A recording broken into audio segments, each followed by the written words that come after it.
hari ini seluruh umat Hindu dimanapun sedang melaksanakan yang namanya ritual Chitri Mahapuja. Nah, Chitri Mahapuja ini berlangsung di bulan 4, ya kan? Nah, kita di Banda Aceh mengenal Chitri Mahapuja. Nah, ritualnya itu yang pertama kita mulai di hari Jumat, ya kan? Kita ada penaikan bendera yang mengartikan bahwa kalau ada di sebuah kuil ada penaikan bendera, artinya kuil itu sedang ada acara. Itu dia kan, Mbak.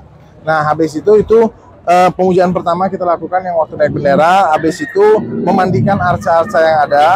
Kita ada arak-arakan Dewa Muruga mengelilingi kota Banda Aceh di hari Sabtunya. Dan di hari ini Minggu 30 April 2023 kita pertama tadi ada Nitya Puja, puja keliling. Kemudian ada Maiswara Puja yang ditujukan kepada dewa, yang kita mengucap syukur kepada dewa.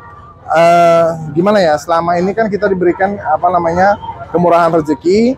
Hari ini kita mengucap syukur bahwasannya kita berterima kasih kepada dewa telah diberikan sesuatu yang nikmat. Jadi kita mengucap syukur. Habis itu ada prosesi nazar yang baru saja kita laksanakan di sini tadi. Oke.